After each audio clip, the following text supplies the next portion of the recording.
G'day, how's it going? You might say I'm a little bit peeved once again. It tends to happen to me. I'm not one of these folks who have the best of luck, you might say, with technology. I mean, I'll be the first to admit I'm not the most technologically minded person in the first place, but I'm pretty okay with a lot of the basics. Like, I mean, I can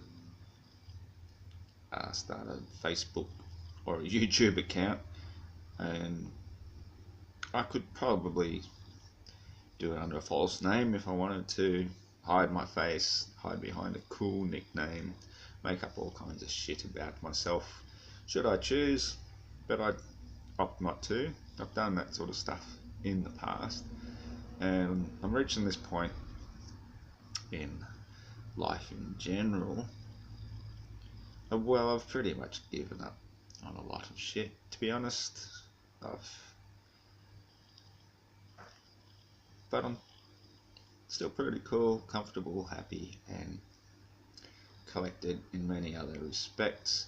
But one thing I guess that really peeves me off is censorship. And I'm particularly peeved off now because censorship is often my own fault.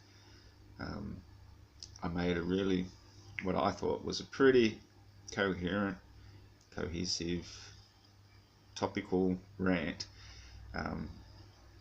going up against one of Wolfie's latest videos, which once again he's addressed it towards flat earthers. I'm still blocked from commenting on his video, so why the hell he addresses it to people like me and then doesn't allow me the right of response?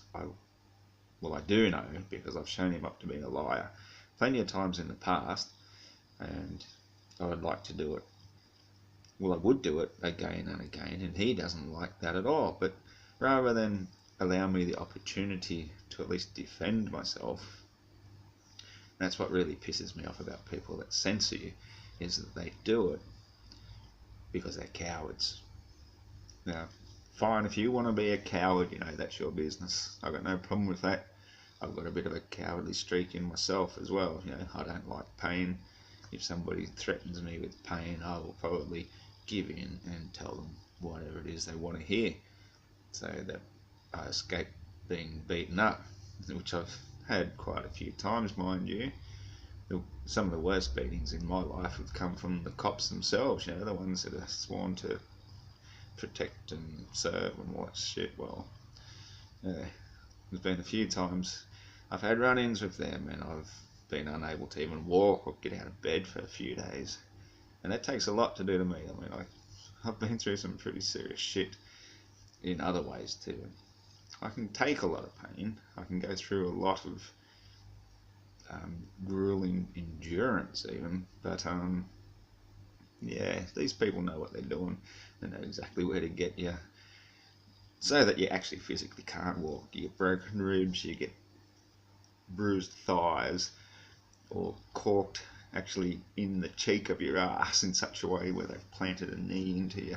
But you physically can't actually walk for a few days until that corked thigh or corked ass works its way out, and you can start limping around again, and it takes a while. Sometimes it can take a couple of months before ribs recover properly. So, I'm no stranger to pain, and that's the reason I don't like it. And for that very reason, I would never inflict it upon anybody else. I don't believe that's a way to settle any sort of argument whatsoever or discussion. I'm quite happy to agree to disagree with anybody. And now yesterday, this Mr. Max Egan, who I've got a lot of respect for, I think he's a great guy.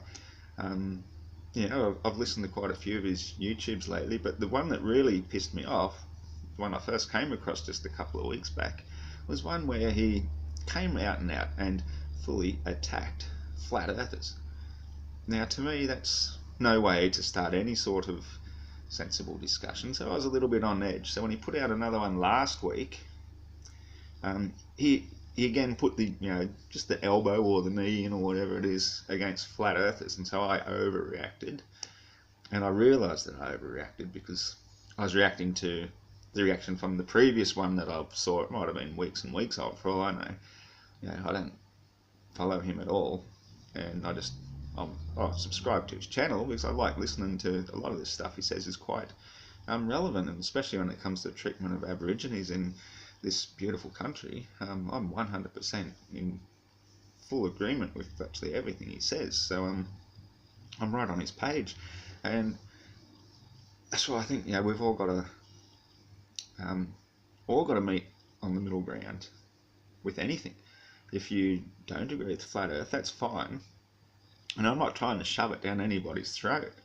That's the last thing I'll do, but I will certainly defend my position, my stance, and why I believe what I believe, if you're going to go out of your way to attack it. I'm fully entitled to self-defense. So when you go and delete my comments, when I offer a hand of friendship and apologize even for me maybe being a little bit heated in what I said, and saying, and this is on topic with what you're saying now, how you're talking about how you feel you're being treated unfairly because of your race, because of your white race, but then you go and do the same thing to me because of my belief, which in a way it could be, you could, if you wish, describe it as a religious belief. I don't see anything religion. I think it's anti-religion. I see heliocentrism as religious, and I can prove it. I've proven that time and time again with many countless examples how it all turns out to be sun worship.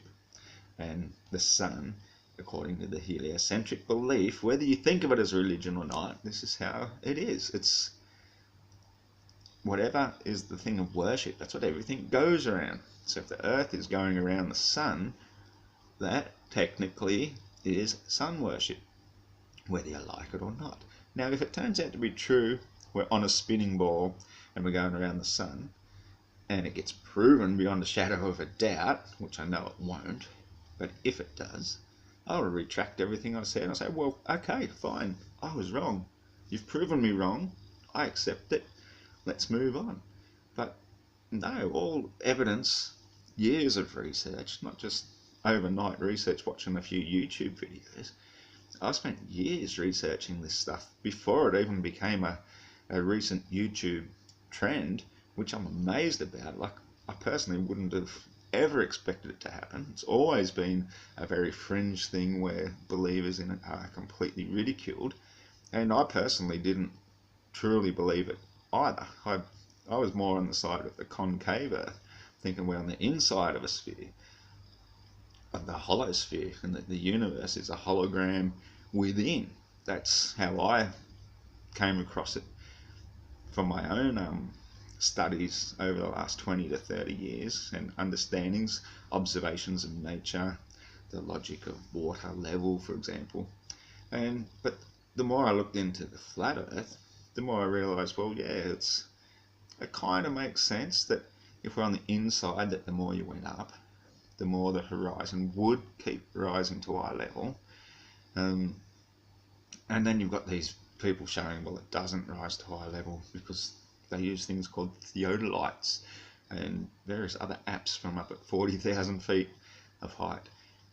And I was like, okay, all that you're really doing is creating an artificial horizon of what it would be at 40,000 feet at the distance of the horizon you can see from there. So, a lot of people don't understand perspective whatsoever.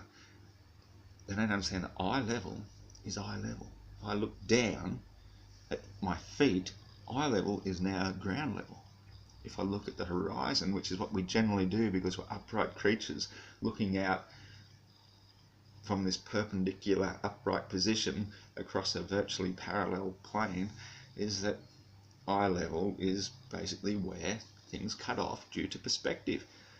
And even on these videos, the eye level still hasn't actually changed. They just put this artificial line, a little bit above it, and they say, well, that's where the real level is. It's got nothing to do with it. You've put an artificial line up there and you say that you're out by 3 point something degrees, and that's exactly the amount we'd expect for the amount of curvature. Have you ever thought that the curvature was back engineered against the the very thing, what we're seeing anyway. Anyway, I've got a little off track there for now, because the point is I hate censorship. And I made a video against Wolfie there. Well, not against, just explaining what he's having trouble understanding. He wants to understand why the, what did they call it again? Equatorial mount. The equatorial mount. How does that work on the flat earth? That's what he keeps going over and over and over. Well, of course it doesn't work on the flat earth, because it's designed as a tool to work according to the calculations already preconceived that work on the globe. It's as simple as that. That's like how most of the maps work. If you looked at the basic flat earth map, where everything comes out from the north, as far as it gets to about the equator, all your lines of latitude and everything pretty much line up. That's quite an accurate way of determining distance from the northern centre. All compasses point towards north. All circles are made with a compass. So this equatorial mount question, where they're trying to say on a single axis of rotation, well, try and back engineer it from the point of view of a flat earther. Just entertain the notion that the earth is flat for a moment. When you're using this equatorial mount to track an object from one horizon to the other, what you're really doing is, as I've explained in my perspective videos, the compass and square that the Freemasons use as their symbol is the symbol for how we see things from perspective. This here is the sun's path that we're seeing. This here is our flat ground path that we're seeing. They're all parallel lines. This is the trouble with perspective. It's very hard to understand without doing a bit of background study into it first and how things work. So as we're looking at things from the ground level, we're looking up at quite a steep angle, and that's why it's called the set square, because where we see the sun set is where it intersects with the two planes of things we are seeing, which, us being very low to the ground, it's quite near. Your horizon is generally no more than a few miles away, especially say if you're at sea level. Let's work on the basis of being at sea level, 6 foot above it. You're standing on water, you're doing your upright paddleboard thing. You're not doing a Jesus, because that's saying too, Jesus walked on the water. No, the Son of God walked on the water. It's just a picture of the sun reflecting across the water. That's where all this sun worship stuff becomes the religion. It's all to do with the Son of God. So anyway, let's assume you're looking fully around you, every horizon 3 miles away. The way you see that is they all rise up to you, just like this. They're rising up and they're at eye level. So your 6 foot height is your eye level, and that's where the water cuts off all around you at the 3 mile distance.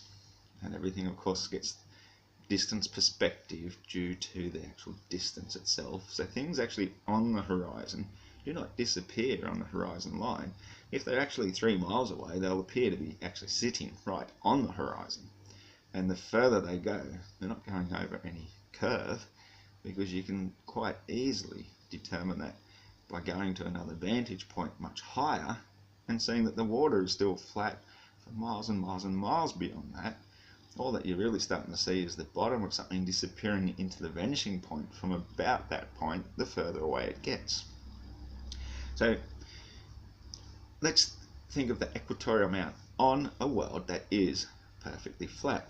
How would you track something once it reaches that point of the cutoff where it cuts off?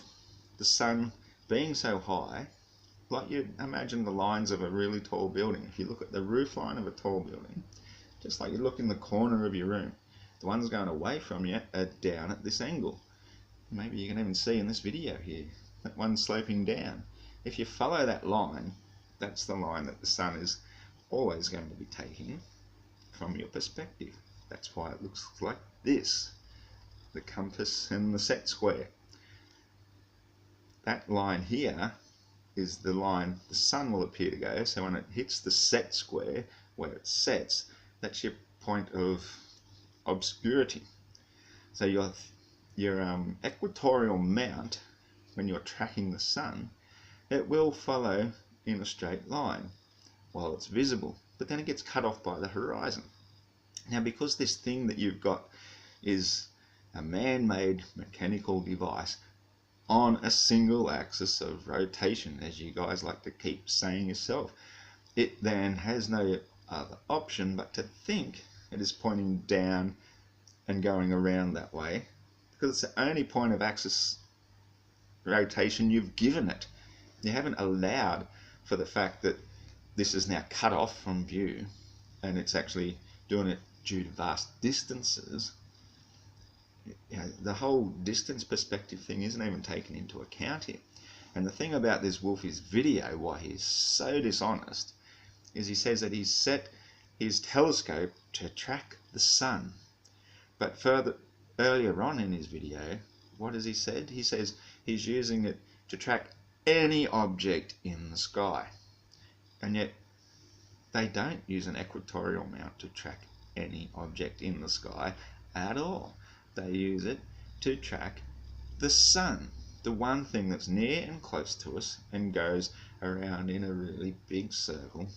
It appears so much bigger because it's so much closer.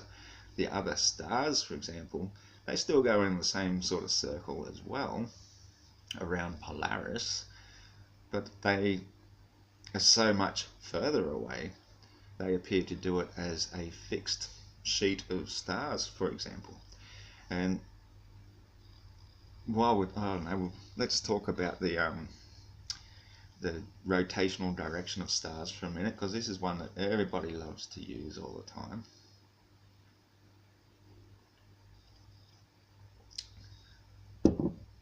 And that is, they say that the ones in the south appear to go clockwise, the ones in the north appear to go anti-clockwise.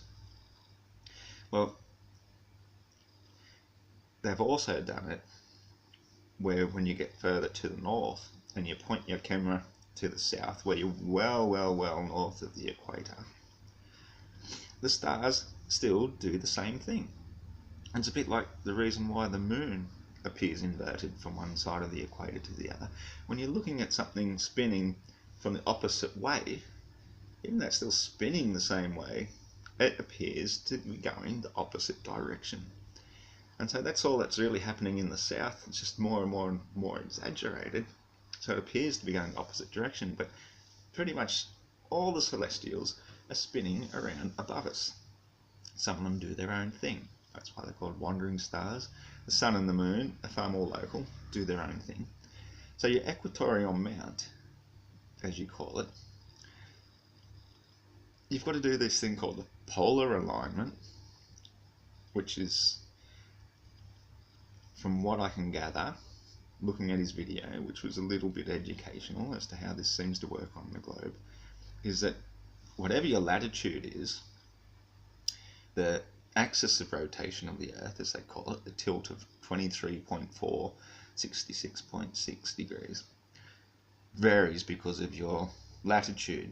So you need to align it to this tilt according to your latitude. And then you do it in reverse, going to the south. Now this does work entirely on the flat Earth, because you're not aligning it to the axis of rotation at all. You're aligning it to the polar stars. And as soon as you get past the equator, you're just switching it around and aligning it to the other so-called polar star, which, to be honest, living in the south all my life, give or take 1 year, I've never seen Sigma Octantis. You know, the year I lived in North California, I did see Polaris. It was pointed out to me several times, and it was one of those fixed stars. We don't have that here in the south at all. We've got the Southern Cross, which is pretty much fixed, but when I say fixed, I mean it's visible all year round. It doesn't disappear for the seasons. It doesn't rise and set like the sun and moon do.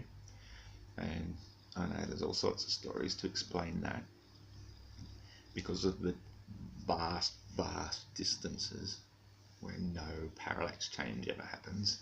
That's a whole nother subject in itself. But getting back to this equatorial mount again, what you're doing as you're tracking the sun, not just any object in the sky, even though the examples that they showed in this video said you're still tracking a star until it reaches the horizon. Well, obviously it won't happen with Polaris, will it? Because it never reaches the horizon. It just gets too light when the sun becomes visible to be able to see it again. So I don't know exactly how they're even trying to say this equatorial mount works for anything apart from tracking the sun. So let's at least be honest about that and not say we're using it to track any object in the sky. Or if you are, obviously you can only do it for the night time, and taking their actual rotation around Polaris, or vice versa in the south. If you think you can find this Sigma Octantis, good luck to you. Some say they can, or they can at least say where they think it should be. It's a bit too hard to see. Maybe a really good telescope, you might be able to. But now Wolfie in his video says, now here is a 24-hour time lapse of him tracking the sun with his equatorial mount, and yet he does not show once, not even once, the view of the sun through his telescope. How do we know he's tracking the sun? We just have to take his word for it. He goes on and on and on about show and tell, and yet all he does is tell and doesn't show, and then attacks flat earthers for doing that very same thing. I mean, get it together, Wolfie. Which one is it? Show or tell? You told us it's tracking the sun. All you've seen is it go around on its actual rotation once in 24 hours as the room gets dark and the room gets light. I mean, anybody can do that. That means nothing. And you think that when it's pointing down at the floor, it's pointing at the sun on the other side of the earth. It's not even, you haven't even shown it once pointing at the sun during the day, where you are claiming that it is tracking the sun on one axis of rotation. So that's extremely, extremely dishonest of you. And that's why I made this video before, and that's why I'm pissed off with myself, because my phone camera seems to be shitting itself, which is why I'm using this one now for the first time. This is a tablet that Telstra sent me because I kicked up a stink about getting such big bills all the time, and so they said, we're sending you it for free, all this extra data, gigabytes of data, blah blah. I thought, oh great, what's the catch? No catch, it's all free, it's all free. Oh, it's only another $15 a month. Thanks very much. Anyway, I don't want to swear about Telstra. I swear about them too much as it is. So let's then assume we are looking at on the flat Earth model. Well, of course you can't track something with a single axis of rotation when you're seeing it do this bit from our perspective, but it's actually coming near and far. It appears to maybe move in a straight line. I don't know, because you didn't even show whether it was moving in a straight line or not to track the sun. My theory is it's actually gone in a big curve, and because you can't track it with your equatorial mount, that's why you had to fake it and pretend that you had. Pretend that it took one axis of rotation. Because I think you're full of shit. I really do. But even so, let's assume you did track the sun on the flat Earth. This thing on a single axis of rotation has no choice, because that's all it's been given the option to do, is to appear as though the sun has gone beneath and come back around. But on the flat Earth, we've actually seen it go away. So I think we've seen the sun go in a big arc, big circle around us. And of course, if this thing was true and honest and not stuck to the ground down with us, seeing things from our perspective as we do, going from one horizon to the other, would see it take the proper circle of the sun, which means it would always be above the surface. But it's not programmed to do that. It's pre-programmed to match the expectations of the globe, which is what a lot of the people said in their responses to other videos made by other people.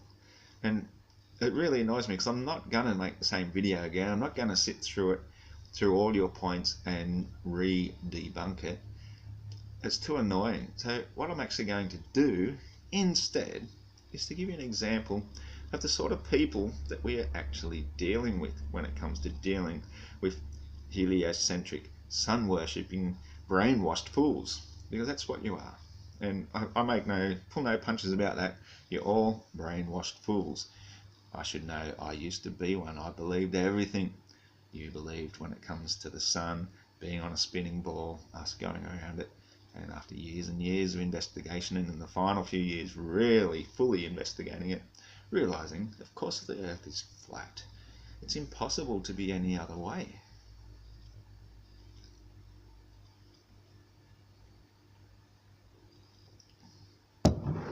Beer level, water level.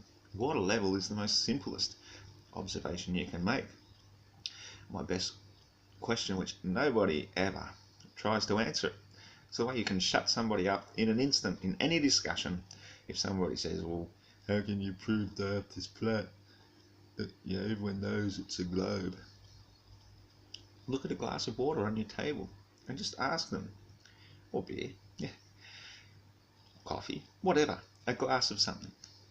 Say, okay then, tell me, what point does this glass, what point can it be where one edge is lower than the table height and it still holds water while it's sitting on the table? How far does it have to be? Like, is it 100 miles? Is it so far beyond where we can't see, that's out of sight, out of mind, that then we can believe it's lower than the table and the water won't run out?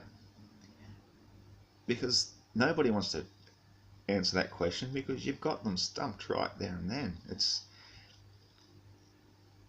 all laws of logic tell you that water level only stays that way because it's contained by higher edges. They'll use all kinds of excuses to try and worm their way out of that one. They'll say things like, well, yeah, but you're not looking at a large enough body. How can you compare a glass or a bathtub or a lake or a massive lake to an ocean where it's so far away that you can't see it? See, that's the thing. Out of sight, out of mind. That way they can then let their fantasy world take over where it cannot be seen, and they can believe because they're told by authority that it's held down by gravity. Nobody ever in a boat or on a plane has ever claimed to be able to notice going over any curve, ever. You don't, because you don't. So why make up this belief in your head that that's what you're doing when it's obviously not true? So let's have a look at some of these comments here, because I just started reading through these. I mean, this is just the very first one here. This guy that calls himself Cool Hard Logic, 20 hours ago. What's so hard to understand flat tards? So this is how they start. They're calling us flat tards, as though we don't understand their model at all, and we have a belief in a flat earth that, I don't know, we pulled it out of our asses. Is that what you're thinking? That we're retarded enough to think the earth is flat? Now, as I said, I've had a very solid understanding of the globe earth growing up my whole life. I knew it inside and out. I could explain to people all the time that even sunrise and sunset is an illusion. It's not rising or setting at all. It's the earth spinning on its axis that gives the illusion of that happening, and what we call it is not what's going on at all. And they go, oh yeah, I've never really thought of it like that before. I was like, well, no, you haven't, because most globe believers don't. They just get told the basics, that we're on a tilted ball and this is how we get our seasons because of the tilt as we go around the sun.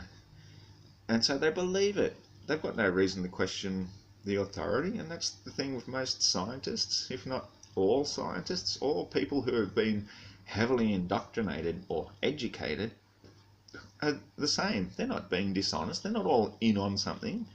They don't know any different. They believe what they're told. They specialise in their field and they get on with it. And then they look at people like myself, uneducated, ignorant, a flat tard, a retard. Well, I'll tell you what, I might not have formal education, Well, that's a choice. I mean, I come from highly educated background, highly educated family. I went to pretty good schools. I've got three children. Two of them are doing double degrees in chemical engineering. The youngest is studying her first year to become a veterinary scientist. So you don't get into those sort of courses by not having some sort of natural inclination of intelligence and understanding and being able to excel in the world of indoctrination. And I did pretty well, even though I dropped out. I fully dropped out back in year 11. I went as an exchange student to California for a year, where the educational standards were so low, it was ridiculous. I felt like a lot of the teachers throughout the years, because I was so young, I started school at 4. Most kids start at 5, going on to 6. I started 4, turned 5 halfway through the year. It was often thought that because of my age I should be repeated, and every single one of my teachers I had said, no, we're not having him back again. He got bored enough as it is. I excelled at school. To me it was I could do it with my eyes shut. And I guess that's the trouble with naturally intelligent people, is that school is really boring. It's not geared for people like us, and some of us do drop out, and some of us can become quite successful. But I ask you, how do you measure success? What is your standard of success? Is it becoming rich, having a big house? What is it? It's basically measured as being wealthy. Well, I can tell you, I've went a different path. I went the path kind of like a bit of a beach bum, but I didn't just hang out at the beach and do drugs or any of that sort of shit. No, when I hung out at the beach, I went alone. I sometimes wandered through the bush in some wild areas and just found a nice peaceful glade where I could just sit in the middle of nowhere, meditate, have a cold beer, sit with deadly snakes and just look at each other and g'day.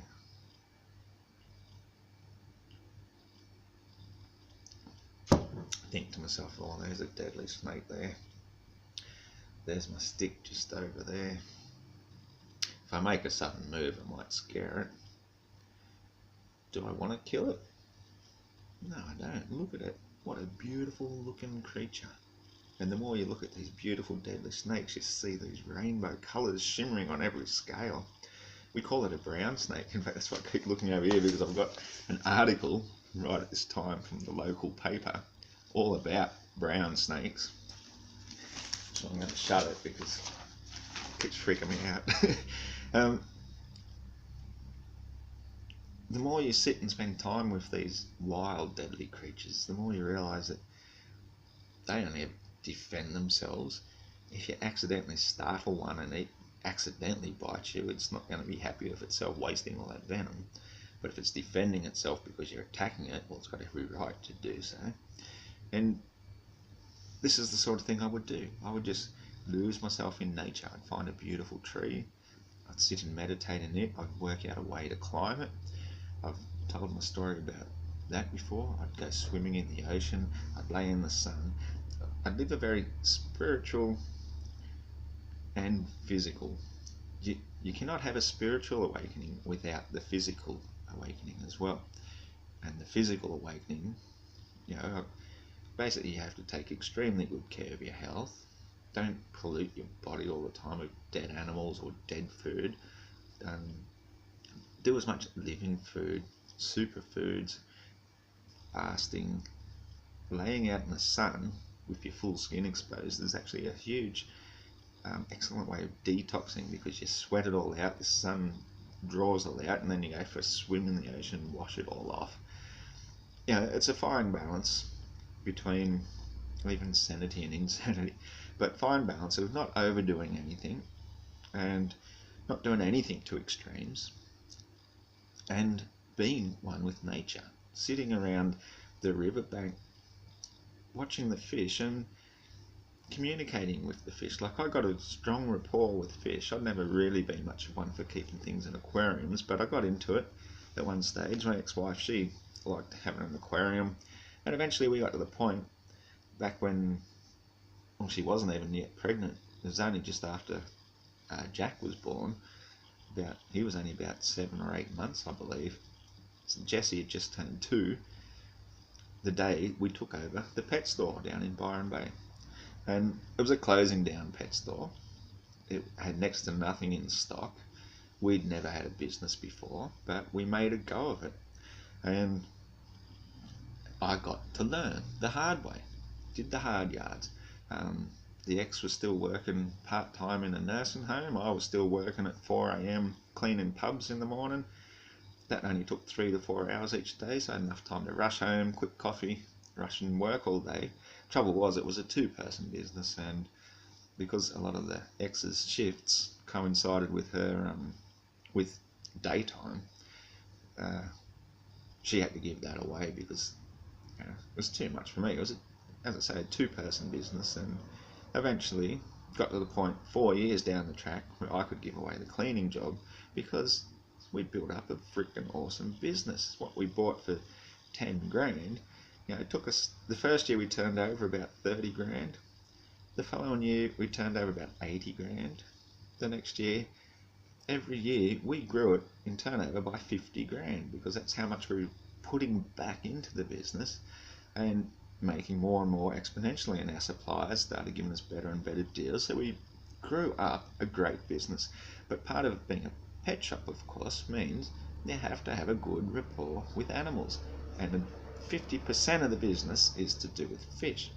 So over all this time, I admit we did some things I wouldn't call unethical, or certainly not immoral, but in that grey area, when you're profiting off other living creatures. In a way, it's a form of slavery, stealing from nature perhaps and selling it for profit. But we did a pretty good track record of making sure all the things we sold, 99% of them never were taken from the wild. They're all captive bred. So these are the animals that if you did release to the wild, A, they'd be a menace, or B, they just instantly wouldn't survive. They'd get taken as prey by the wild birds, or the biggest one would take domesticated birds. Cats, of course, they've got a pretty good chance of surviving, and sometimes people would even dump boxes of kittens on their doorstep and get to work, and here's a box full of kittens. I was like, far out, and they'd be feral, covered in fleas and whatnot. But we'd do our best. We'd clean them up, we'd get them to the vets, vaccinated. We started having to do the microchip thing back then. That's when that was first introduced. And then we'd sell them for enough, hopefully, to cover our costs. Litter and food and vet bills and so forth. None of that was cheap. And we didn't really make a huge amount of that, but a lot of things we bred ourselves, we made money from. And that's where I feel is slightly unethical, because we're rearing babies from other species, taking them from their parents and selling them as pets.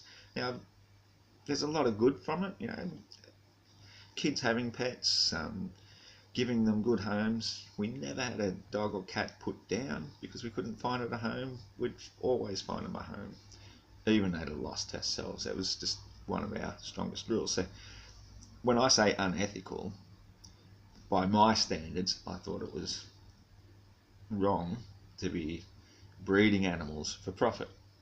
And after 7 years of doing it, that's the conclusion I reached. Especially as you see over the years, you'd sell this beautiful young tame bird to somebody and it'd go nuts after about 2 years because it reaches sexual maturity, and now all of a sudden it thinks it's a little human and doesn't understand why it's getting so angry and wants to mate everything. And the owners go through all these behavioural problems, and I started to realise, well, even these birds that are hand-reared, fish that are tank-reared, rabbits that are hand-reared, dogs and cats, guinea pigs, you name it. All of these things that make great pets, they still have their natural instincts and their natural desire to be with their own kind. And where they really belong is in the wild with their own kind. A lot of them, of course, can never be released, and that's fine, but I don't think they should be bred for profit, solely for profit. fair enough if you cover your costs and you're doing it as a rehabilitation thing and so forth.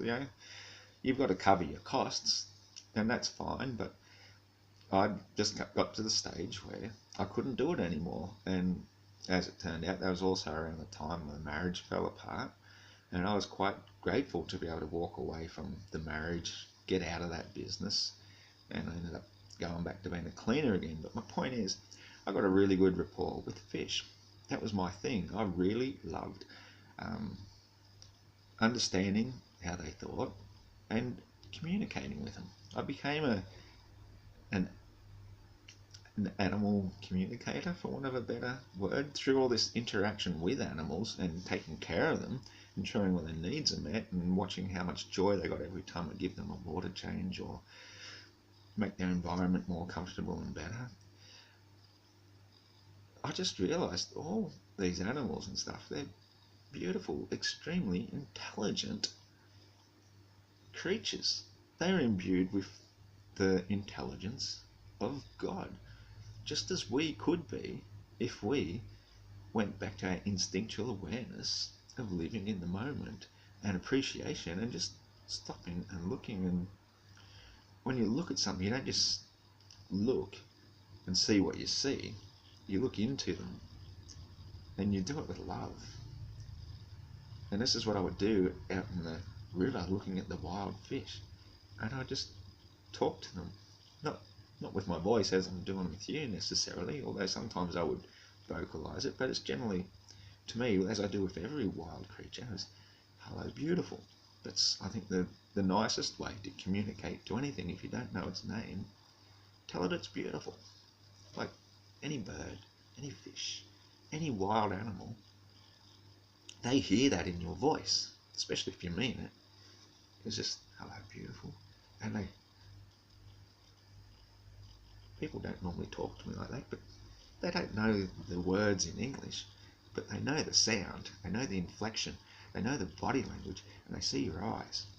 And this is what I would do with fish in the wild, and I could sit and commune with them. Not talk, conversation, Dr. Dolittle type of thing, but just feel them and appreciate them and appreciate their beauty, their wild intelligence, their natural knack for survival. And so this is me, this is who I became. I could have been a highly educated, I could have gone on and been an engineer, had a good career, done all the right things. I could have possibly become a doctor. I was going to become a naturopath at one stage, and that's when that's the reason I moved up to this area in the first place, was to get into naturopathy. But again, I saw it as, no, I don't want to do it as a way of profiting off other people's suffering, which is what a doctor pretty much does to be successful. It's what a lawyer does to be successful. You require sick people, or you require criminals to make a living. So in a way, you want people to be sick. You want people to commit crimes. Otherwise, you're not making a living. So to become a naturopath, as much as I thought I'd be good at it, and I know I would have been, and I've still been gathering knowledge my whole life. Here it goes again, the old virus I picked up from commenting on things. Sorry to change topics. I figured, well, yeah, what do I want to do with my life? What do I use as a measure of success? And the answer is nothing. I don't really want to do anything. I don't want to profit off anybody's misery. I don't want to profit off somebody's desire to have an animal that belongs in the wild as a pet. I mean, one thing I did find, and I knew it all along, but that was part and parcel of owning a pet store, is that while we think we keep them as a pet, we actually take on the responsibility of being their carer, their slave. We actually have to spend our time and money to look after them. And again, that's fine if you've got lots of money, but generally speaking, these people with lots of money, they don't have the time to give the care and attention to something that they really should. And the ones who do have the time don't have the money. So this is where the catch-22 is. I mean, a lot of people that were quite poor would spend most of their money on their animals, and that's a lovely thing. It's a lovely gesture, but is it still doing the best thing by that animal? Or is it still something they're doing for some sort of personal gratitude, some personal exchange that they get out of it? And you can often see it with people who keep an exotic pet, for example. They might walk around the markets with a big parrot on their shoulders. Now, are these people doing it because they love the parrot, or because they love the attention they get by having the parrot and having strangers come up and talk to them? And I think you'll find that pet owners in general are pretty much like that. It's an attention-seeking thing. It's a status symbol. It's whatever it may be. If you're showing off your pet, you're showing off how good you are at keeping this animal satisfied, preventing it from escaping, and not really allowing it to live where it belongs with its own kind in the wild. And so, again, as a fish man, I realised a lot of these, a lot of these fish, we can actually give them a better environment than what they'd get in the wild, because, let's face it, not all streams are ideal. Not all of them have perfect water conditions all the time. They have to put up with a heckload of different pollutants and runoffs and human interference, cows interference, you name it. Fish in the wild do it pretty tough, and it's a fish eat fish world as well. So keeping them in an aquarium, we've actually created quite a good environment for them, and if you're able to maintain it quite nicely, don't overstock them, don't overfeed them, do 25% water change at least once a fortnight, change the filters in water that came from the tent so you keep all the good bacteria alive, all these sort of things, then basically you can create a really good environment where they're quite safe. They can live a good long life, but they're probably bored shitless in most cases. That's what they say, well, goldfish have a 3-second memory. Well, that is not true at all. Every animal is imbued with intelligence. Some of them we can fool ourselves into thinking that they're dumb, stupid, ignorant, whatever. But if you get to know them on their level, you'll know that every animal, basically they resent you or they come to love you. So it's a kind of a 50-50 between being enslaved and being a Stockholm syndrome of loving their enslaver. And that's why dogs actually are such a popular pet. Not because they're so intelligent and friendly and so forth. It's actually because they're so dumb and stupid and helpless. And they're pack animals, and they'll look to any pack leader that provides them with the food from a young age, and they'll bond with them. And that's why they make such excellent pets, as opposed to a cat who might tolerate you, for example, but they'll still go out and show, look, I can still hunt, I can still provide, I don't really need you, but I'll put up with you. So I don't know where I was going with all of this. Just to say that this is who I am, is I'm an animal. I'm not even going to say lover. Appreciator is a better word. I think animal lovers, they have to touch and cuddle and goo goo gaga type of shit. Oh, I couldn't even do that. I had to get a job eventually. I was working at a pet store, and this is what a lot of the staff would do if everyone had brought in a puppy. Ah, puppy! And I couldn't do it. It wasn't me. And I wasn't going to pretend just for the sake of a job. It was like, oh, that's a really nice pup in some cases.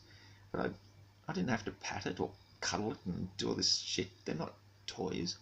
They're living creatures, and they need to be treated with some sort of respect and dignity, and let them have some sort of independence. And if they choose to be with you, so be it. So that's my credentials. I'm a spiritualist. I fully believe that there is an all-encompassing energy that we're all a spark of. If you ask me, is there a God, I would say no, there's not a God.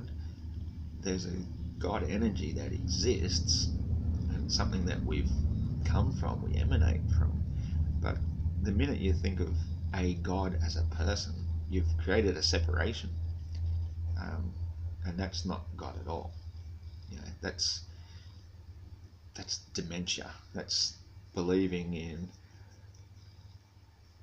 some, what do they say, a bearded sky daddy who's going to reward you for doing the right thing, reward you if you beg him enough, reward you in many cases if you're an asshole and you walk all over people because you don't believe in him and you're going to do your own thing anyway.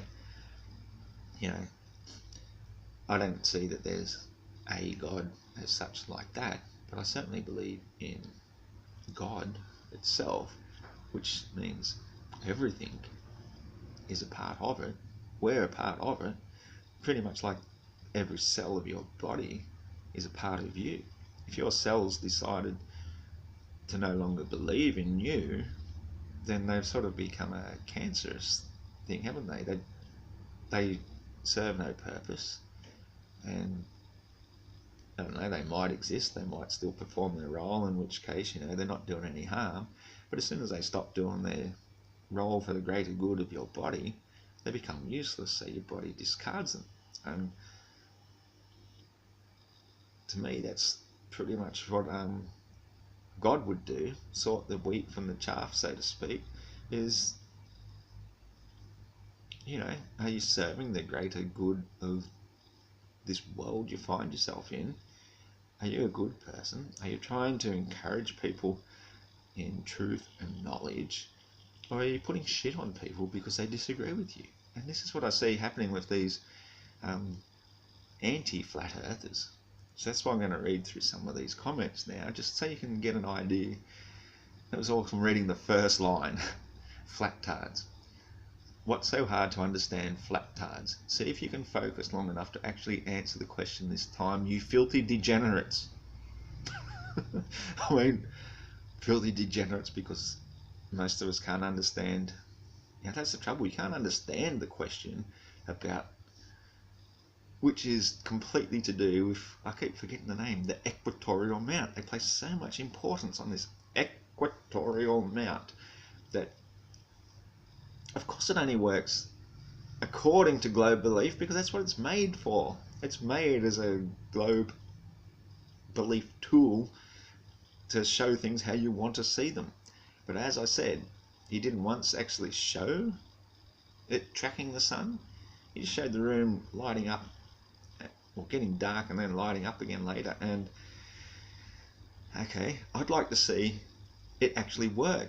The way he finished off the video, if anyone wants to look it up, it's Wolfie6020, published on July 28, 2018. Flat Earthers still don't understand equatorial mounts. This is how it's called. So read through the comments then. This is just one comment. It's got 60-something replies, I think. I've already clicked on it, so I can't see how many now. The one person, I think the one flat earther who responded, got in straight away, 20 hours ago, called Video Gamer. Cool hard logic. Flat earthers have better things to do than just answer silly questions coming from ball-tards. See, this is how we sort of have to defend ourselves now. If we're flat-tards, okay, well, you're a ball-tard. So I personally didn't like going down that path myself, but I find it helps, because you got to fight fire with fire.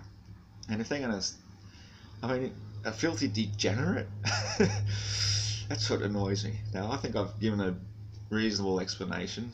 I'm really annoyed because I went through the video before, filming it while filming myself backwards and forwards, answering all of Wolfie's questions, just to show that the equatorial mount is designed to work on a globe belief.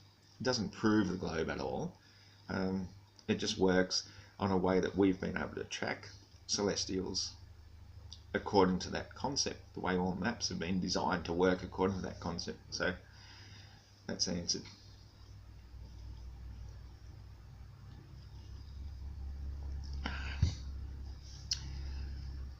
Martin C.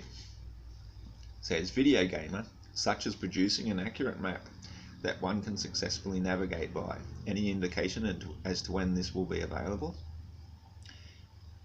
Maps have been around for hundreds of years, and we can navigate by them.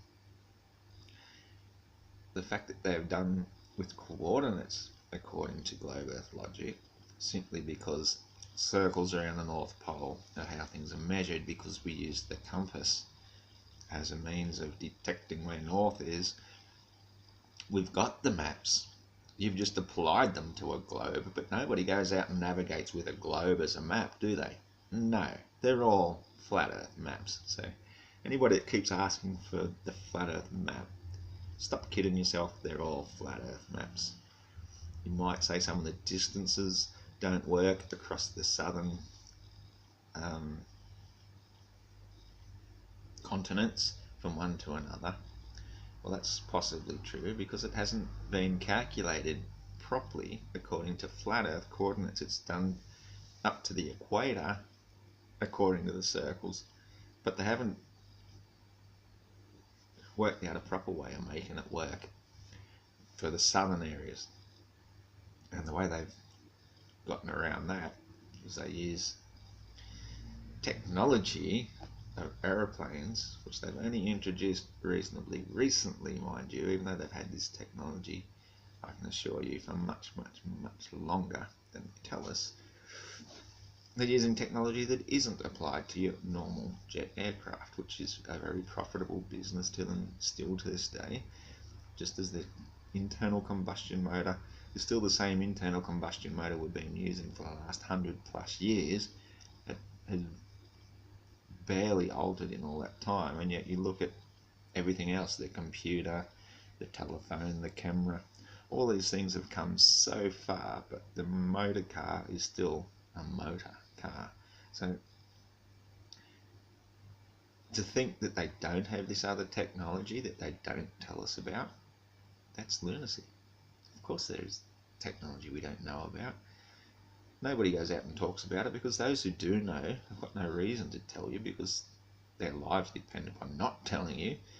And there's far more benefits in not telling us than there are in telling us and losing their life or having their family killed or whatever it is. So to expect anybody that's genuinely in the know to come clean, have a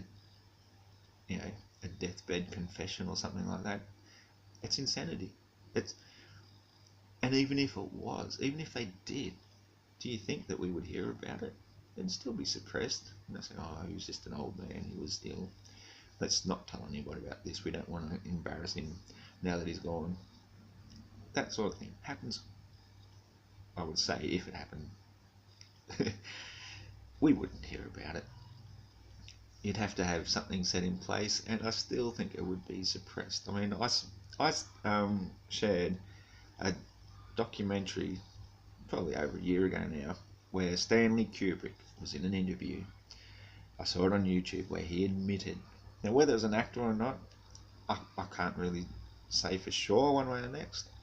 I felt pretty confident it was Stanley Kubrick, and he admitted, he said, oh, these conspiracy theorists, they're wrong about this, that, and everything, and we're wrong about so many things, but one thing that they did get right is, yes, we faked the moon landings. He fully admitted it on this video. So I shared it.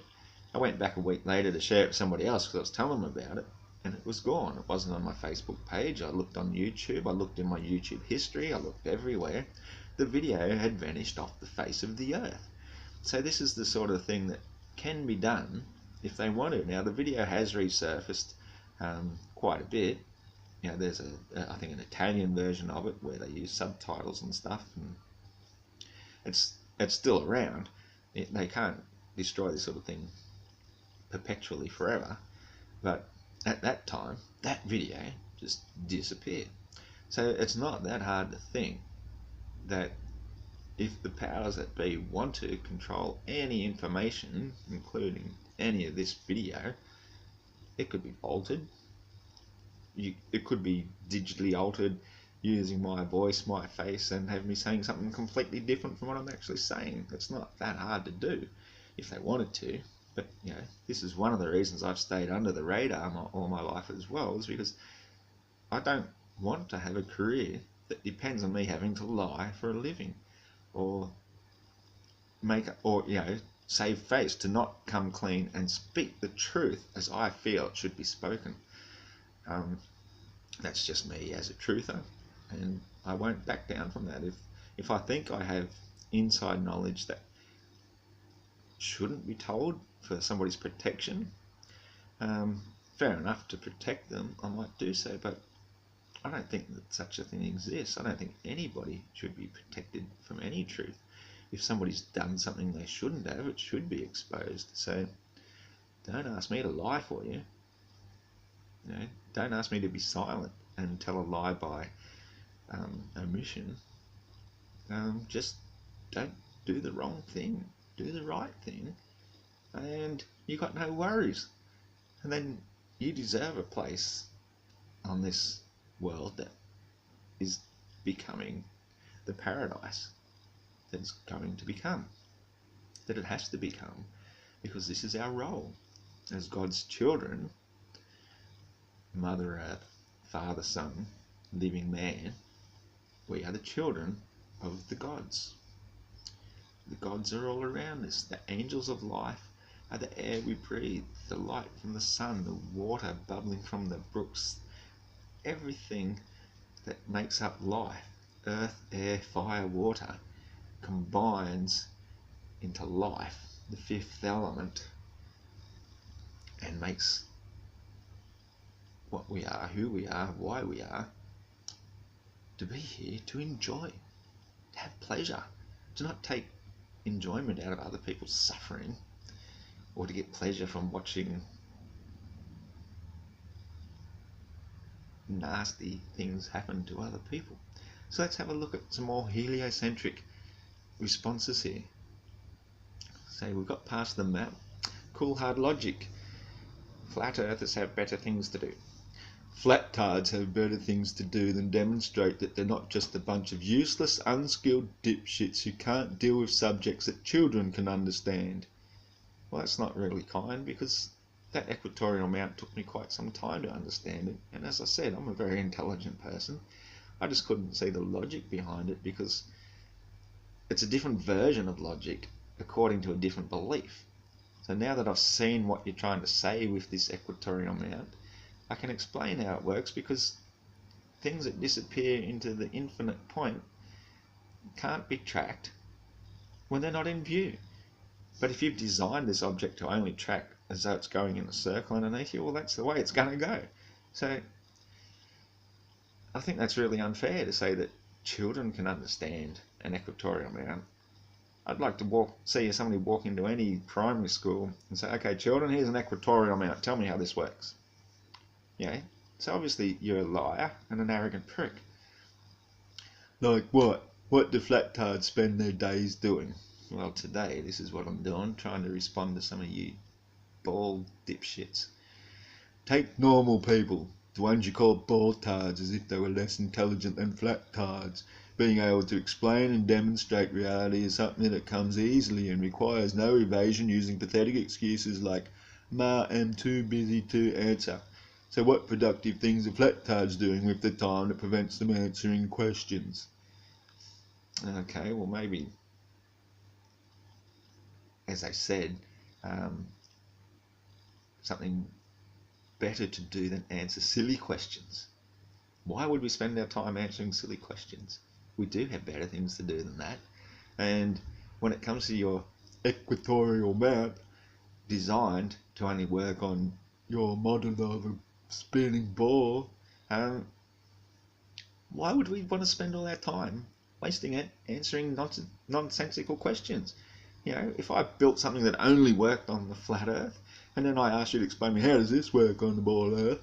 Well, then I'd be equally ignorant and arrogant as well, because certain things only work according to certain models. And if you're going to back engineer it according to the model, it doesn't matter how right or wrong the model is. If you make it to work to that model, it's not going to work on the other, and vice versa. So don't come at me with saying that we're unproductive because we don't answer your silly questions. That's nonsense. Stanislav Blinov comes in 19 hours ago. Cool hard logic. Why? It's obvious. They have to keep in practice. Fencing, deflect, parry, evade. Much more important to keep those skills mighty honed. Okay, that was a clever response at least. But it's irrelevant. It's not evading or deflecting, parry, and evading, if the question itself is designed for failure? There's no point even going into it. It's like saying, well, okay, you believe we breathe oxygen, water is H2O. Go underwater, stay down there for 20 minutes, breathe it in, and prove that's H2O. Come on, Baltard, get down underwater and do it. You know it's oxygen, you can breathe it. Now you can prove it to us because you claim it's H2O. It's 2 parts hydrogen, 1 part oxygen. Air is only about less than 20% oxygen. So it's 50% oxygen. Get down there and breathe it. Prove it to us. You know, I would never say that to somebody because I know what would happen. It would kill you. And I would hope that you're not that stupid. So for me to ask you to do something stupid is a poor reflection on me. For you to ask us to do something stupid is a poor reflection on you. So don't do it. Oh, that one was priceless. I thought it was a good comment, you know, if I was arguing on that side. Why not? Walter Box said, you know, he's another regular ballhead. What do flat-tards spend their days doing? Research. Flatties are expert at researching this flat world. And they do this by watching 2-hour-long Dumb Bay videos and 4-hour-long Globebusters live streams over and over again. So they get the most out of the slashed-out indoctrination. Research. Yeah, research. I'll admit I put a lot of these videos on when I'm falling asleep at night because I find them interesting to listen to, and sometimes I'll listen to them while I'm doing something else. But we don't sit and watch them over and over and over. I mean, I watched the Eric Dubé's one, and that's just rude to call him Dumbe anyway. I watched his right at the beginning when I thought, okay, I'll look into this flat earth thing, and he had this 200 proofs, and I disagreed with quite a number of them, and I saw a number of them were actually quite repetitive as well, so they weren't really extra proofs. But overall, it opened up my eyes to thinking, well, there, it is really possible. If we can see these vast distances that shouldn't be able to be seen on the globe, then where is this curvature compensated for? That has to be compensated, and we know for a fact that wherever we go, we don't see the Earth doing this apart from the side of a mountain, but that side of a mountain isn't a side of a globe, it's a side of a mountain, and you can see from a distance that it's a mountain or a cliff, but the water surrounding it is still always flat and level. There's no place where you'll see water compensate for this lack of curvature which isn't visible anywhere. So you have to use a little bit of logic here and say, well, if the water never curves and this ball is 80% water, where the hell does it ever compensate for it? It's got nowhere to compensate for it. It's flat. That's the end of that. So you don't need to watch 200 of them over and over to understand that that's what water does. And then when you appreciate that the flat earth map, as shown by the UN map, the UN flag, is surrounded by Antarctica, and all the pictures that you can find when you just type in Google Images Antarctic ice wall, you'll see thousands and thousands of pictures of showing thousands of miles of different ice wall structures. It's like, well, that makes sense. It's the glass on the water table, glass of water on the table experiment all over again. It's contained by higher edges. No matter how big it is, it's contained somewhere. Now, if there are breaches in this ice wall, apparently Captain Cook spent 3 years looking for it. Of course, you'll get everybody trying to deflect and debunk against that one as well, so I'm not going to use that as a proof any longer, but I believed he had mapped 60,000 miles of the Antarctic ice wall in over 3 years before giving up in failure of being able to find a breach through it. But if there is a breach for it, then it indicates that there might be more water beyond Antarctica and potentially more and more continents, and that would be as good a reason as any to hide it from us, because you don't want your cattle wandering onto the neighbour's property. We are cattle, we are slaves, we are here for their profit, whoever they are, the masters of this race, the elite who own all the technology, who lease it little bit by little bit by little bit. They don't want us having hope. It's like this movie I watched as a kid when there was this wall in Germany between East and West Germany. I think what is it, the West, I can't remember now which, one side was considered free, one side was considered communist. That's how long back this goes in my memory. And anyway, the story was these people, they were fabric, like tailors or whatever, and they got the idea and they had to build a hot air balloon so that they could get over the wall. And the first attempt failed, and of course this sparked off an investigation, and it got traced back to them because of the amounts of different fabric they used and so on and so forth. So they had to make a second attempt. And I think this is a little bit of a clue as to what's going on here, is that we are the prisoners inside East Germany, for example, but they're the ones in the prison, and if we find a way over the wall, we can be free. And so they want to take away any idea of hope, any idea of freedom. This is it. This is your finite world. This is how much everything costs. You have no choice. Get back to work, slave. Go and pay more wages. Go and pay more taxes. Earn more wages to pay more taxes. All your money disappears. I mean, anybody with a regular job here making a profit out of it? I don't think so. Not if you're minimum wage. Maybe if you're Wolfie and you've got this privileged position in life where you can go around mocking people, giving a bit of hope for real genuine freedom for the real people of this world, the ones who work hard, have worked hard all their life, and get left with nothing.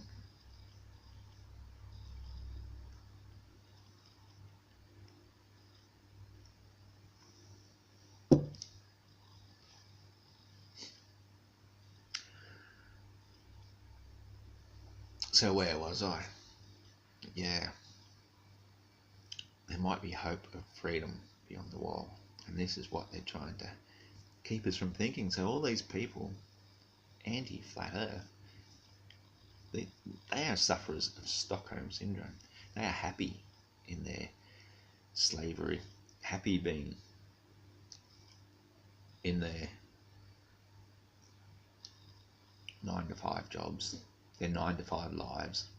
They're happy with their lot, and they're defending their prisoners. Either that or they're shills.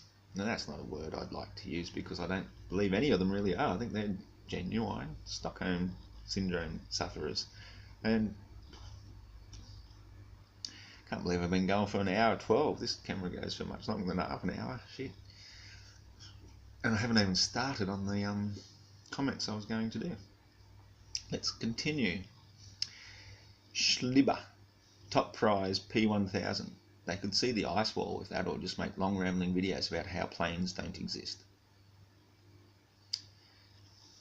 See, the mentality, like, planes don't exist. Of course we know planes exist. Why do you think they're called planes? Because they go over the plane.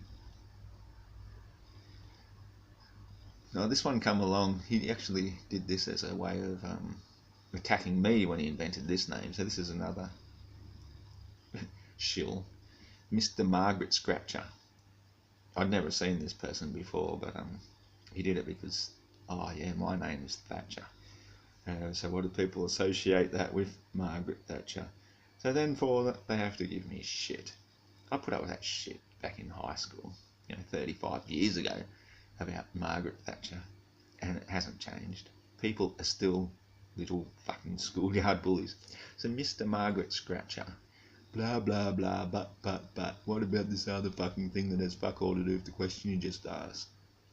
See what I mean? Okay, next one is called GRCHL. Oh yeah, it stands for Cool Hard Logic. The problem I see with flat earth proponents is that they forget to remember where the beauty of the earth truly comes from. In my experience, they rarely take true observations of their surroundings. They aim their focus at certain points in certain areas to fulfill their own prophecies. They don't ever seem to sit on the edge of the ocean or on the dock of the bay and watch the tide roll away. They just watch for problems with how the tide rolls away or how the dock is built. Obviously, the earth is not flat. It is undoubtedly true. Otherwise, they wouldn't attack every single level of education as false and every mathematical process as fake. They know. I choose to give them the benefit of the doubt, as if most of them have only seen a YouTube video of a sunrise on the Great Lakes, or sailed a boat beyond the horizon on the yacht club. They just don't get it. Maybe some of them have seen these things for real, but that is when you find those flat earth people who fight the hardest. They see the truth in beauty right in front of them and they can't take it. They just unattach as fast as they can. Remember, cold hard logic, you know the truth, just like me, just like Wolfie, and just like most of the world. Keep up the fight, but remember, you fight for people like me who know the truth and have a lakefront view of the earth every summer. A lakefront view of the earth every summer. Okay, so you're saying that you privileged few, you guys are the gatekeepers of the knowledge of truth. Like you and Wolfie and most of the rest of the world. So you kind of, by association, saying that us exclusive outsiders obviously are these retards. And I think I just went through a really long rant before I started here about how I'm the one who has been there enjoying the beauty of the earth. Forget to remember where the beauty of the earth truly comes from. Well, it certainly doesn't come from believing it's a spinning ball in outer space, a finite spinning ball, destined to plunge into a black hole or burn up when the sun does, or whatever it is that you heliocentrists believe is absolutely going to happen one day. What, enjoy the sun blooming flower today and watch it rot into compost tomorrow. That to you is the beauty of the earth. There's nothing beautiful about that sort of destiny. The beauty of infinite flat earth is that it is forever. It has always been here and it will always be here, and it goes on forever and ever, and we don't have to live in slavery as subjects forever. We're escaping that. And there's nothing beautiful about the current condition of this world. It is ugly, and it's getting worse at this point in time. Worse and worse. It's getting more and more controlled. They're spraying more and more shit in the air. We're breathing in more and more nanoparticles. We're getting 5G next, whatever that's going to do to us. We're getting more and more towers put up. We're ingesting all this shit into our brains. We are becoming automated robots, and those of us who aren't are being replaced by automated robots. We're not wanted. We are useless eaters in the scheme of things. And if we can't set our sights to the promised land, then we're destined to suffer here in hell until it burns out. And I don't really see anything beautiful about that whatsoever. I see the nooses around our necks are getting tighter and tighter by the day. You can't drive your vehicle without police checks everywhere you go. They have to test you for things you may have ingested at a party over the weekend, or if you're a little bit hungover one morning on your way to get to work so you can pay your taxes. I mean, they're taking away our freedoms more and more and more. In fact, about the only place left for a good man in a tyrannical society is in prison. And I'm thinking seriously, maybe that's where I'll be going next, because I'm not really impressed with what I see out here in the free world, where you get mocking and ridicule for trying to present the truth, some hope, some genuine belief that there is more to it than what we're being given, what we've been told, what we've been blinded with, convinced that this is... I'm going on to the next comment. Schlibber, good point. Their brain is telling them something is wrong and they can't seem to work out what. Yeah, well, that's it. Our brains are telling us something is wrong, but this one works out what. I know what's wrong. I don't want to be a slave anymore. I've got no want to spend my life working for shit money, to have no time to do the things I want, just so that I can wake up in the morning and go and do it again and again and again and again. For what point? Until I grow old and die and useless, get put in a nursing home which I can't afford, I just can't see any point to this existence, because everything is wrong with it. Everything. You know, we should be working together. And I would gladly volunteer many hours out of my day to be part of a community where everybody works for each other's benefit, even if it meant 1 week on, 1 week off, or 3 hours a day, or whatever it was that had to be done in order to keep the wheels of a beautiful community working. I'd happily slog my guts out in the garden, turning over compost, feeding the fish in a massive aquaponics system, working in the kitchen, doing whatever needed to be done. But that doesn't happen. Everybody has to specialise in one little thing, and everybody gets paid a minimum wage and all this scarcity, and then it's too hard on the small business owner because he can't afford more workers that he needs, so he goes bust. It's just the wrong system. If they gave everybody a decent living wage, $500 a week isn't too much to ask for, and everybody was equal, and everybody who contributed their right amount of work, well, they get to eat that night. That seems pretty fair. They get to eat in the morning, they get to have lunch, they get to spend time with their friends, they get to spend time making music, making art, doing whatever it is that their heart desires for most of their life, while they still contribute to the overall beauty and functionality of the society they live in. But no, everything is built to decay and built to suck the wealth out of all the people and everything we do, to the point where they give us the very bare minimum, make everything as expensive as possible, and it just gets worse and worse and worse because they charge interest on everything. It's a bloody death camp is what they've built, and we've got one purpose, and it is to produce as much wealth for them until we die. And yeah, that's wrong. We are here to be free men on the land, to build up beautiful communities, beautiful artworks, beautiful functioning societies. But it's not working that way. It's not designed to work that way. It never was designed to work that way. It's designed to steal all the wealth from the people to the top who don't need it. They don't really want it so much, but they want to keep it that way to make us keep begging for a slave job. I really want a slave job.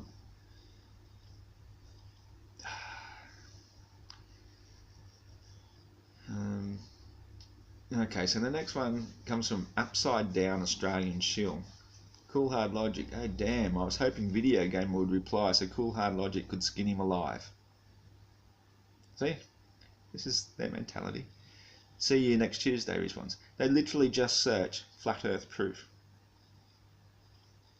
No cunt. We make videos to try and share knowledge, and if some people don't make the videos and they need to find the knowledge, well, we hope to share it with them. Hi Joe Thema. See, none of them even use a real name. And they need their time to make extensive studies of textbooks on fallacies so they can construct them in the most effective and convincing ways for other gullibles. Quote mining, cherry picking, straw man arguments, arguments from incredulity, and all that. So let me read that again. And they need their time to make extensive studies of textbooks on fallacies so they can construct them in the most effective and convincing way for other gullibles. So he's actually admitting that the textbooks are full of fallacies, and for us to cherry pick the fallacies out of them,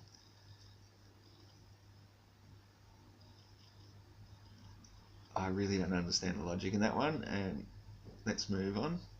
Rand Al Thor. Video gamer, better things to do, like being stupid morons.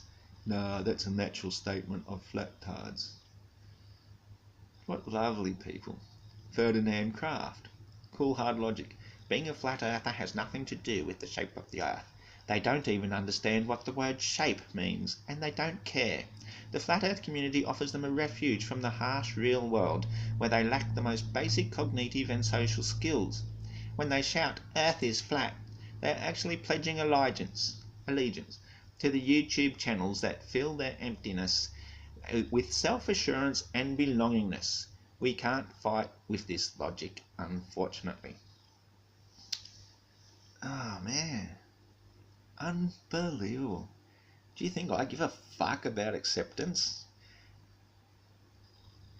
Okay, well, it does help to try and have some sort of credibility with some of my rants, and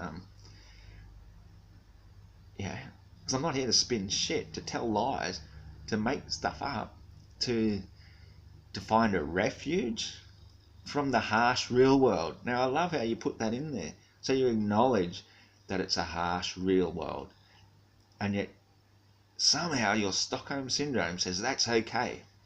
We put up with that. You should put up with it. We can't be free. You can't be free. Stop dreaming. Stop dreaming of freedom. Shut up and do your bit. Be a good slave. Be like us. Get a job. Go get educated, you moron. From the harsh real world where they lack the most basic cognitive and social skills. So in other words, what's a cognitive skill? What? We don't understand anything. But fuck that. We understand everything. That's why we can debunk it. You can't debunk what you don't understand. That's why none of you can debunk the flat earth, because you don't understand it. You haven't even done any serious study into it. You just ridicule it. Ridicule, ridicule, ridicule. Whereas social skills, I mean, I can be socially well adapted if I want to. I just don't see any point. As the saying goes, it's no measure of sanity or intelligence or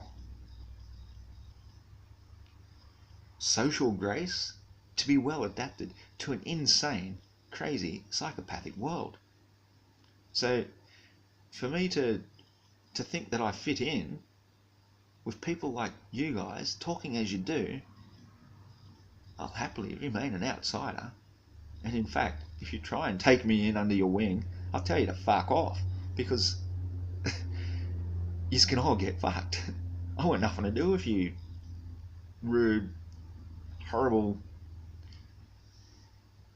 arrogant, ignorant globetards. John Underwood, video gamer, just admit the truth that you don't understand it. Just admit the truth that you don't understand it.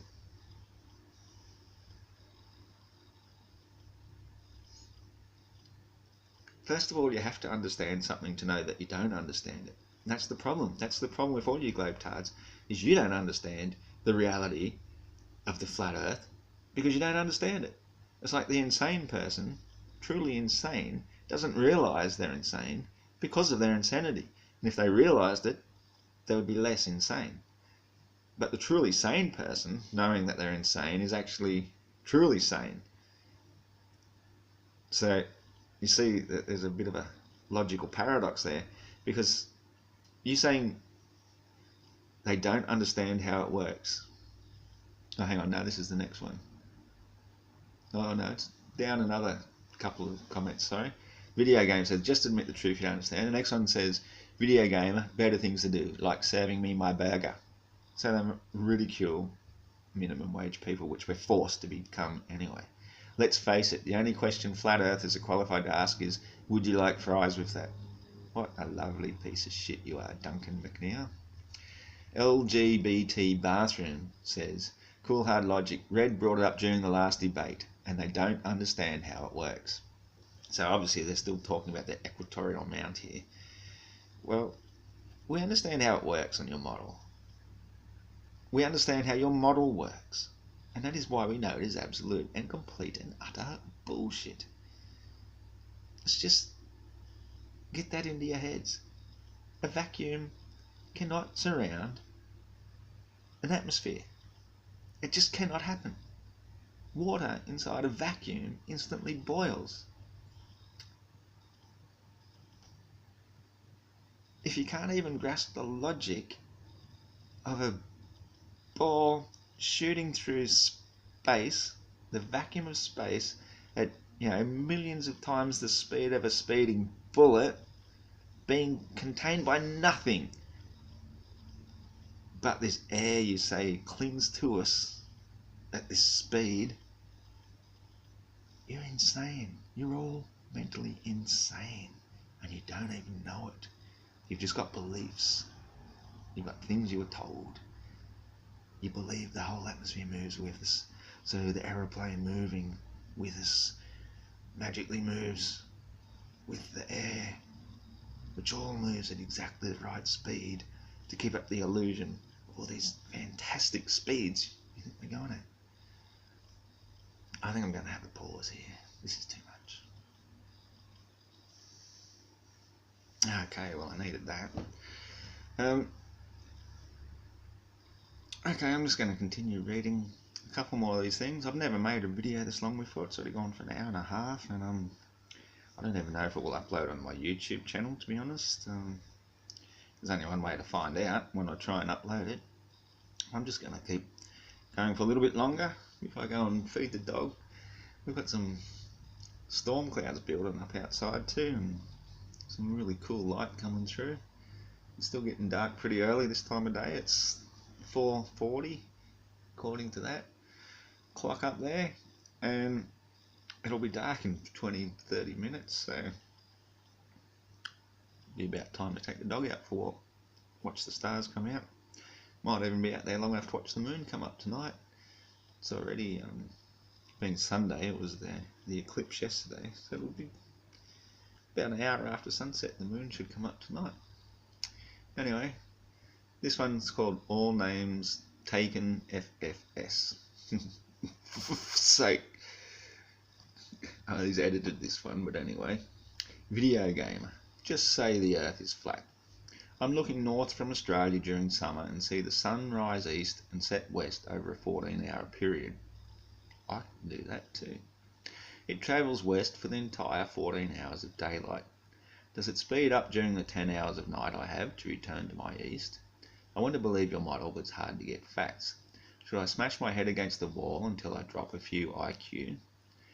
How do you do it? How did you do it? Car accident? You're a funny guy, aren't you? Well, if you bothered understanding our model, you would understand.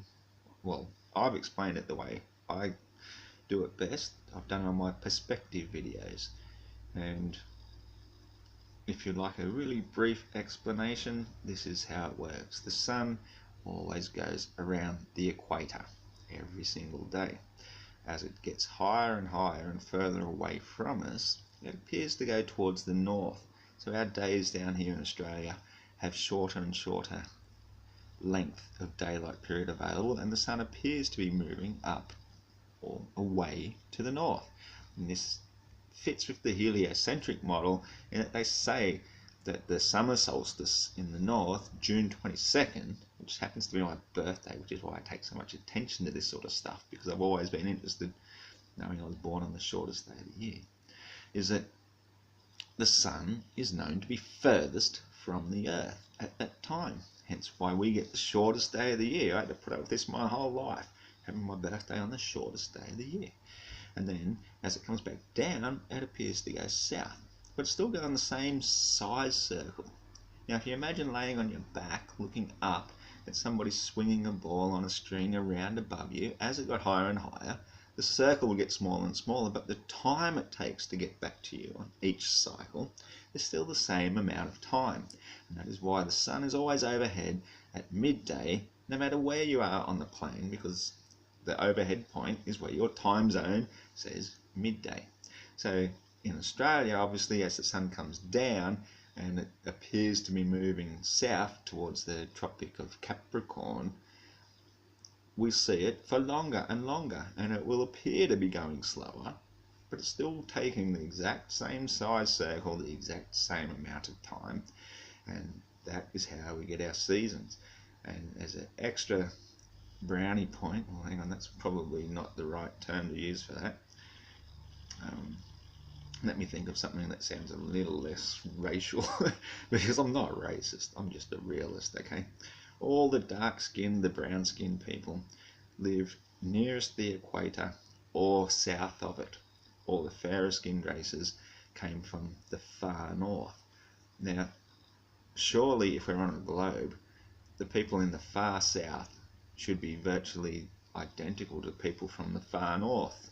you know, they'd be equally light-skinned or fair-skinned the further away from the equator they got. And yet that's not the case. Look at the Maoris and the South Africans, the South Americans. All of those people are still quite dark-skinned, and that is because as an adaptation of survival over many thousands of years without travelling all around the world, the ones with the darker skin fared better because the sun is that much closer, that they don't need to produce as much vitamin D as the northerners do, because the northerners in their summer, the sun is so far away, while the southerners in their summer, the sun is so close that the winter isn't enough to compensate to make fair skin something that you need as a survival trait. And that only happens because the earth is flat. The sun is closer to us. It just happens that the southern continents are so well spread out, there's so much ocean around us that absorbs most of the heat. But where you're actually seeing the sun is not necessarily where it is. And this is one of the biggest problems we have altogether with the flat earth model, is that what you see isn't necessarily what you get. It's a bit like when you pass a glass of water in front of the arrow. I'm sure you've all seen a video of that before. You can do it yourself. Draw an arrow on a piece of paper, put it up against the wall, slide a glass of water across it, and the arrow reverses direction.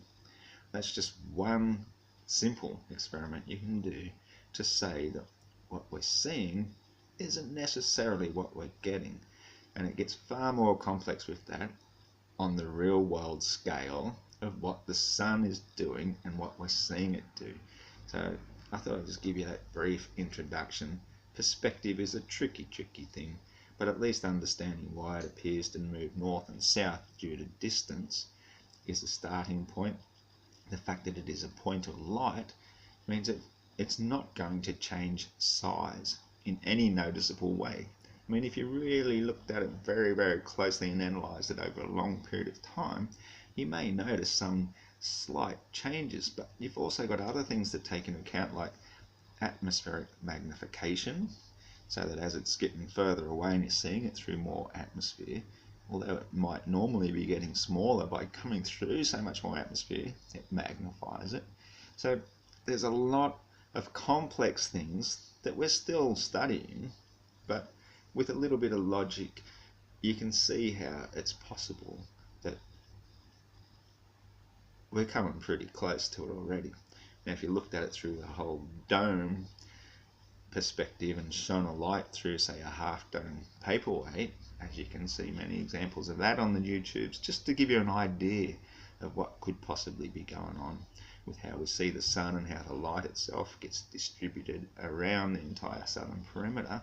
When the light gets low enough, there are explanations which make a lot of sense, and hopefully we can discover more of this together, not by infighting, but by working together and at least entertaining our model and saying, okay, well, now that you know what I've said, how the sun works for a situation like that, how it can be that light does that, well, if you want to disprove that, by all means, help us out. Do the experiments and say, no, you're wrong. We've done this, we've done that, and it can't possibly work that way. But instead, no, you'll just ridicule it and say, oh, so now the whole atmosphere is a glass dome paperweight, and you'll leave it at that. Do some experiments. Find out what's really going on. You know, we'd like to know just as much as you, but you're not going to find it by completely ridiculing everything all the time.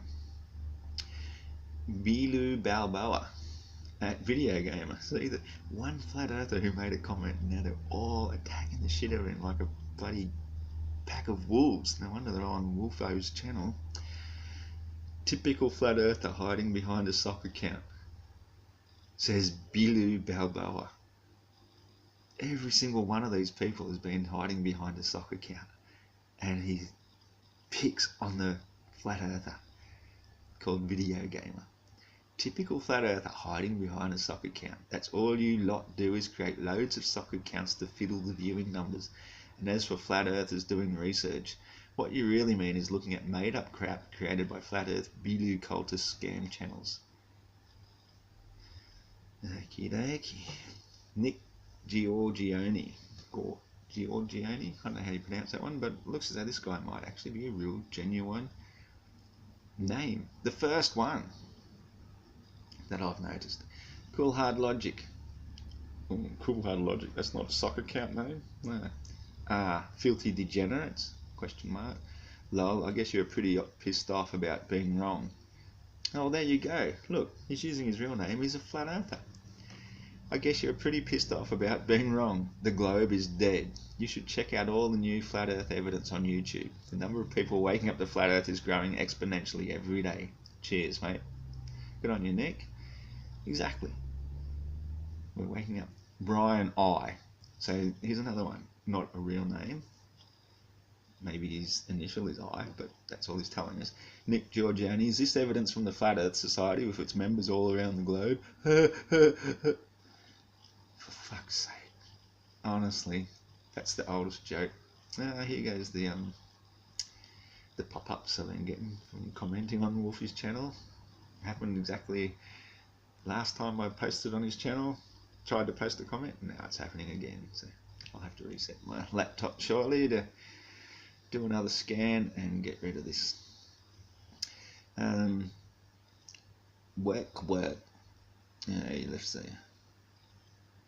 A link. I don't know. Not going to look at it. Louis Angel. Nick Giorgione. Can evidence and YouTube go together?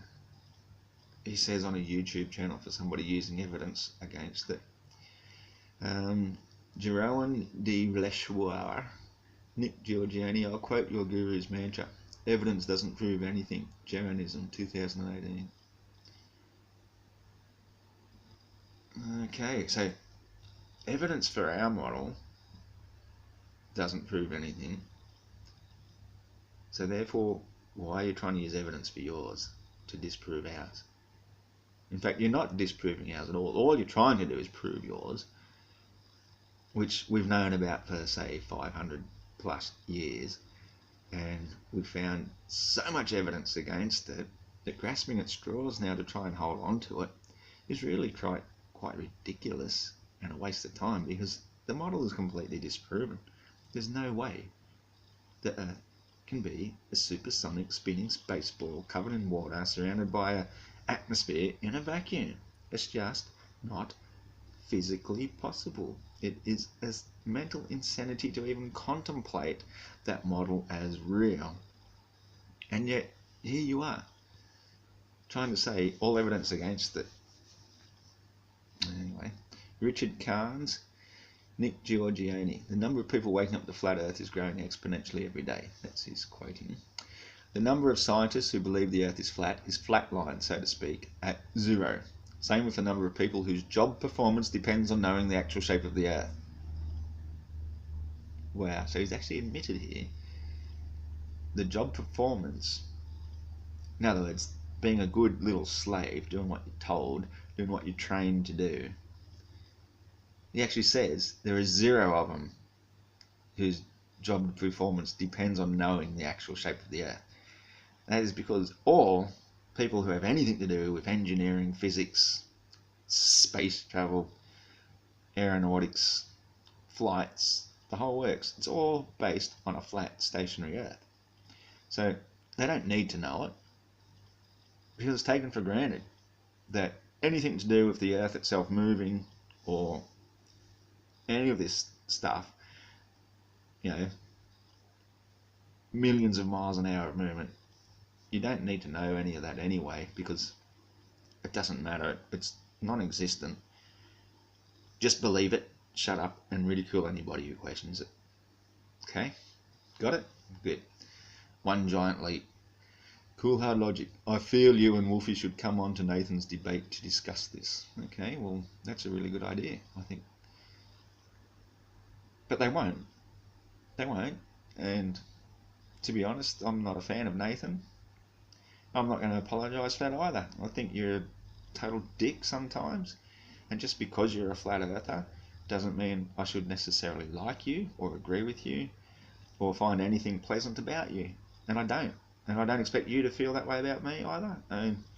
But I'm happy to agree to disagree, and I'm sure that if I got onto your channel myself, I'd probably agree with most everything, because I'm through and through a flat earther, but I won't put up with bullshit.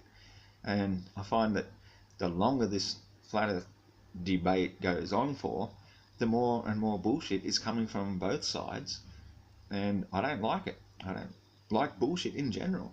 You know, people saying that the moon is self-illuminating, I think you are fucking flat tards, and I'm not going to hold back from saying that any longer. I've been as polite as I can be for as long as I can be, and I've had enough.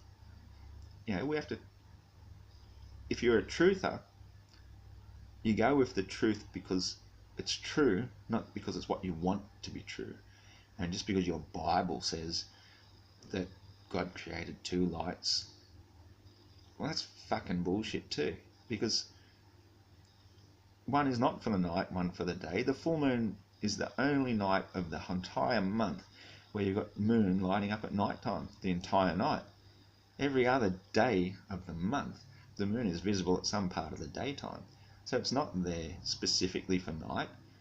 It is just as much there for day as it is for night.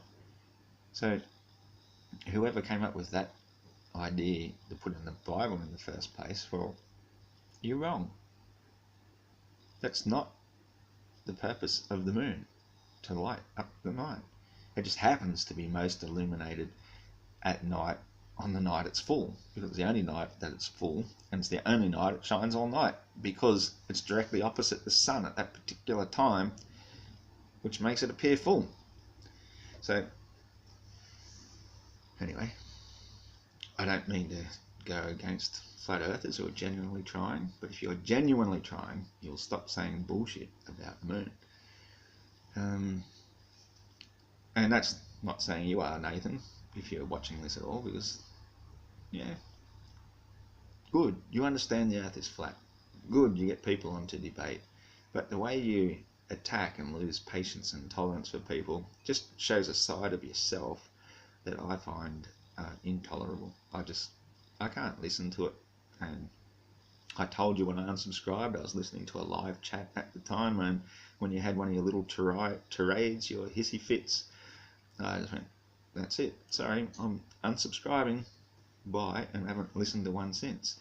I've listened to parts of one since that somebody else has uploaded, simply because of that George guy who exposed Brian Mullins, who I think is a legend, and I think, yeah, we should have a thing named for Brian Mullins, whatever you call it, the Brian Mullins effect, where dickheads come along and ruin your career. You know, he's just trying to be a good slave, but he's also trying to be a good, honest slave, and share some truths, and ask questions, ask the right questions, and so to have him discredited in his professional career, then that's just as low as it gets. I mean, you ballheads are obviously very low, very nasty, very antagonistic, very aggressive fuckwits, but to do that to a man who's only just asking the right questions, that's, yeah, pretty low. So I did watch some of that one, and I agree. The bloke who did that should be sued. Let's see, let's go through to this one. Jean-Pierre Vale. Jean-Pierre. It's very typical that when the logical arguments are lacking, the volume of the mocking and ridiculing of the ones who are right increases. The louder you shout and use your scum-filled mouth, the more you prove I'm right. So I'm not sure what that's in relation to.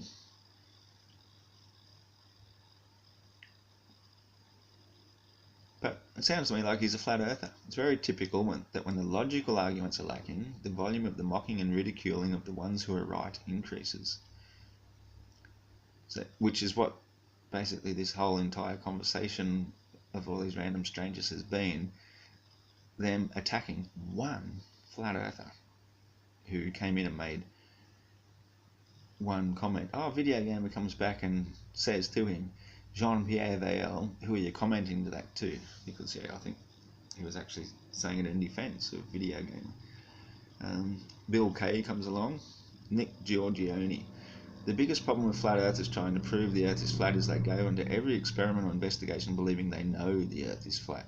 That is not the path to truth because it affects the experimental process and skews the interpretation of the results. Oh, then he goes into a long tirade when you click on the read more. I'm going to finish up here because I've had enough of hearing my own voice. That is exactly, you've just exactly described every experiment that Wolfie does. Every single one. He is setting out to prove what he already knows, that the earth is a globe. And of course, he brings in instruments that can only work on the globe and then insists that flat earthers describe how does this work on the flat earth when it's obviously designed not to work on the flat earth, but designed to mimic the false model of a spinning ball in the middle of a vacuum of space. But flat earthers do not try to prove the earth is flat by going into every experiment or investigation believing they know the earth is flat. That's bullshit. You know, every single one of us started by saying, no, we'll prove it's not. We will prove it's a globe. This is going to be easy. We'll find evidence of curvature. We'll find evidence of movement. We'll see that the stars rise and set east to west due to our actual rotation, just as the sun and moon does. Instead, no, we find, hang on, none of this is working according to the globe model. How the hell can we have an atmosphere in a vacuum anyway? How the fuck does it move with us at 1,000 miles per hour, but gets faster and faster the higher it goes, so that it's all moving as one, surrounded just by nothing, and it all just moves anyway at supersonic speeds, ridiculously fast speeds. No, I think if you can prove any movement of the earth, that would be a great start. That would be a really great start. But you say it's not just spinning at 1,000 miles an hour, but it's actually going 66,600 miles an hour daily, 1.6 million miles around the sun. That is a massive amount of movement. When you bring it down to scale so that we can understand it, how long it takes to go around the earth on a plane, for example, with our best technology, we don't take any of the Earth's movement itself into account either, mind you, because it's never been detected. There's no reason to. It's ridiculous. You'd have to be doing, I forget, I calculated it the other day and left it in the comment, but 25,000 miles around once takes about 2 days to do, non-stop, in a modern day jet airliner. 2 days. Yet that's 25,000 miles. 1.6 million miles is what the Earth has done in that period of time. Well, actually no, it's 3.2 million miles because it's taken 2 days to go 25,000 miles. 3.2 million. Now you think about that, that's not even a blip off the 3.2. It's nothing. It's still 3.2 basically. So what we can do top speed with the latest technology is nothing compared to what you believe we've actually already gone. Sheer and absolute insanity. You can't prove it. You can't even seriously suggest it to be true and be taken seriously. So why lie? Earth is flat and stationary. That is that. I'll happily answer any question in the comments. See you later.